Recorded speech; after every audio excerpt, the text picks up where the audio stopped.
Innal hamdalillah nahmaduhu wa nasta'inuhu wa nastaghfiruh wa na'udzu billahi min shururi anfusina wa sayyiati a'malina. Man yahdihillahu fala mudilla lahu wa man yudlil fala hadiya lahu. Wa asyhadu an la ilaha illallah wahdahu la syarika lahu wa asyhadu anna Muhammadan abduhu wa rasuluh. Allahumma salli ala sayyidina Muhammad wa ala ali sayyidina Muhammad. Amma ba'd, ibadallah, fa inni usikum wa nafsi bi taqwallahil aliyyil azim. Yaqulullahu tabaraka wa ta'ala fi kitabihil aziz, wa tawasaw bil haqq wa tawasaw bis sabr. Wa qala sallallahu alaihi wasallam, man naffasa an mu'minin qurbatan min qurabid dunya naffasallahu anhu qurbatan min qurabi yaumil qiyamah. Rawahu Muslim. Al hadits wa kama qala Nabi sallallahu alaihi wasallam. Hadirin jamaah Jumat rahimakumullah, di dalam kesempatan ini marilah kita bersama-sama bertakwa kepada Allah Subhanahu wa taala dengan menjauhi segala larangan Allah dan menjunjung tinggi segala perintah Allah. Hadirin jamaah Jumat rahimakumullah, manusia adalah makhluk sosial yang membutuhkan antara satu dengan lainnya. Rasulullah sallallahu alaihi wasallam sangat mengerti sekali mengenai manusia makhluk sosial, sehingga Rasulullah sallallahu alaihi wasallam mempersatukan para sahabat, membentuk sahabat menjadi sebuah tim yang hebat. Oleh karena itulah dakwah baginda Rasulullah sallallahu alaihi wasallam bisa berhasil karena beliau bisa menciptakan kerjasama yang baik antara para sahabat. Sikap ini, sikap tolong menolong, at-ta'awun, saling tolong menolong ini merupakan sifat yang Rasulullah sallallahu alaihi wasallam ajarkan kepada para sahabat dan juga kita umatnya. Agar apa? Agar tujuan bersama kita bisa berhasil, agar tujuan bersama kita bisa tercapai. Dalam sebuah hadis, baginda Rasulullah sallallahu alaihi wasallam bersabda, "Wallahu fi aunil abdi, ma kana al-abdu fi auni akhi." Hadis ini diriwayatkan oleh Imam Muslim. Kata Rasulullah sallallahu alaihi wasallam, Allah akan menolong hambanya fi aunil abdi. Saat kapan? Ma kana al-abdu fi auni akhi. Saat seseorang menolong saudaranya sesama muslim. Dalam hadis ini Rasulullah sallallahu alaihi wasallam memberikan tips agar bagaimana seseorang bisa ditolong oleh Allah Subhanahu wa taala. Caranya adalah dengan menolong saudaranya yang lain. Sebagaimana hadis ini Rasulullah sallallahu alaihi wasallam juga mengajarkan kepada kita agar saling melihat saudara, saling memperhatikan orang lain agar pertolongan Allah Subhanahu wa taala itu bisa datang. Saling tolong menolong ini juga Rasulullah sallallahu alaihi wasallam ajarkan saat peristiwa hijrahnya Nabi Muhammad sallallahu alaihi wasallam bersama para sahabat dari Mekah menuju Madinah. Orang-orang muslim Mekah disebut dengan al-muhajirin, sedangkan orang-orang Madinah, orang muslim Madinah disebut dengan al-ansar, para penolong. Bagaimana Rasulullah sallallahu alaihi wasallam mempersaudarakan mereka antara orang-orang muhajirin dengan orang-orang ansar agar mereka saling membantu dalam beribadah kepada Allah Subhanahu wa taala.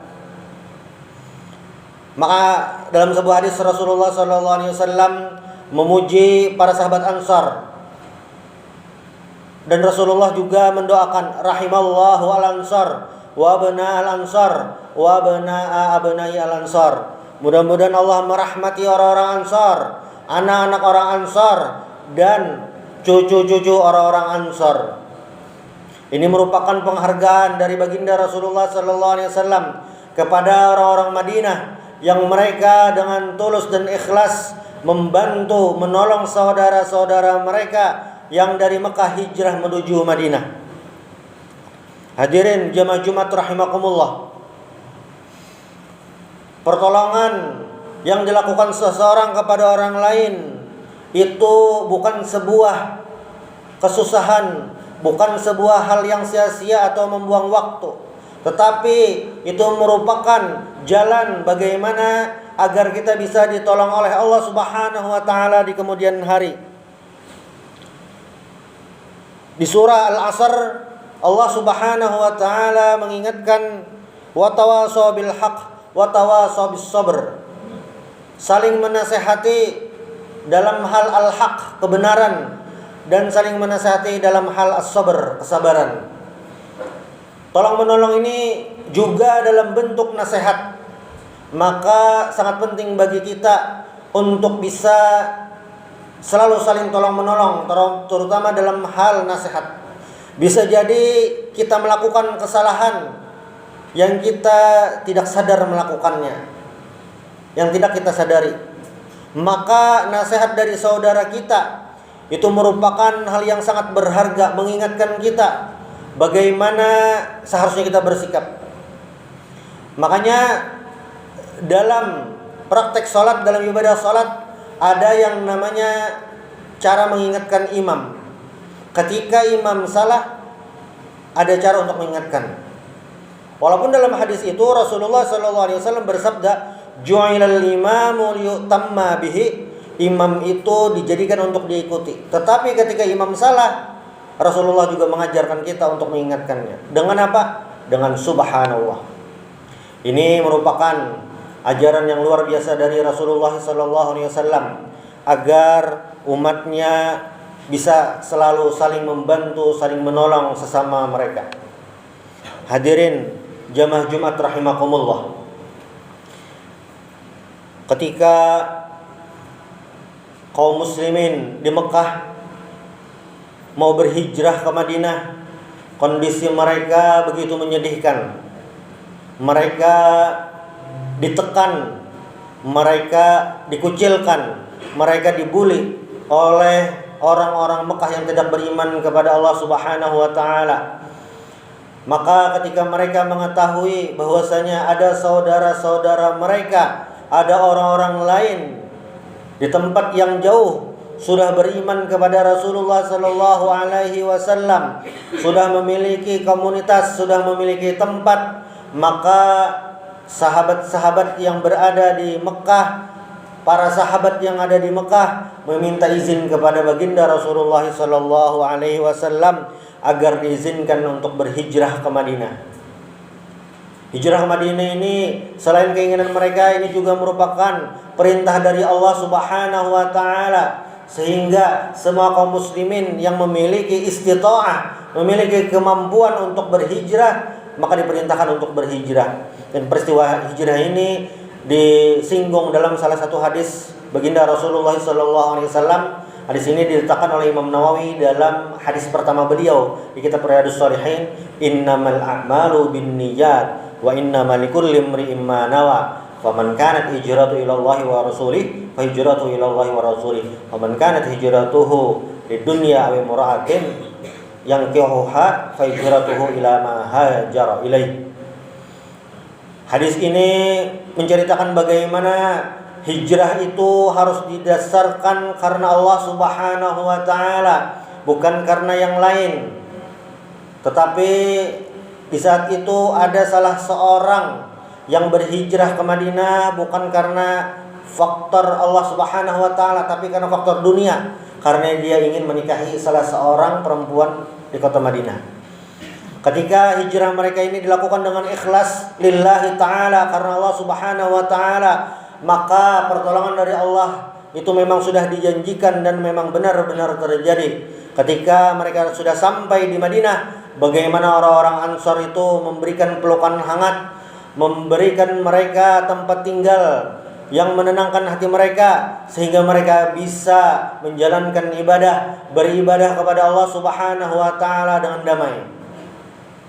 Peristiwa hijrahnya baginda Rasulullah sallallahu alaihi wasallam ini, peristiwa pertolongan Ansar ini kepada kaum Muhajirin ini bukan hanya sekedar peristiwa, bahkan ini merubah gaya bahasa Al-Qur'an.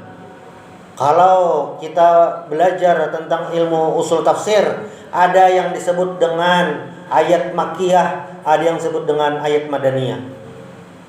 Ketika Rasulullah sallallahu alaihi wasallam berada di kota Mekah, ayat-ayat yang turun disebut dengan ayat Makkiyah. Surah yang turun disebut dengan surah Makkiyah. Ketika Rasulullah pindah ke Madinah bersama para sahabat, ayat-ayat yang turun pun berubah namanya menjadi ayat-ayat Madaniyah. Perubahan ini bukan hanya sekedar perubahan nama, tapi gaya bahasa Al-Quran pun juga berubah. Saat di Mekah ayat Al-Quran tegas, jelas, tapi saat di Madinah begitu lembut panggilannya, karena orang-orang di Madinah sudah beriman kepada Allah Subhanahu wa taala. Ini tentu terjadi dengan salah satu faktornya, yaitu kaum muslimin yang berada di Madinah, mereka dengan sigap membantu kaum muslimin orang-orang Mekah yang berhijrah ke Madinah. Dalam sebuah hadis juga yang diriwayatkan oleh Abu Hurairah radhiyallahu an, qala Rasulullah sallallahu alaihi wasallam, man nafasa an mu'minin qurbatan min qurabid dunya, siapa yang melepaskan kesusahan seorang mukmin saat di dunia, maka apa yang akan terjadi? Nafasallahu anhu qurbatan min qurabi yaumil qiyamah.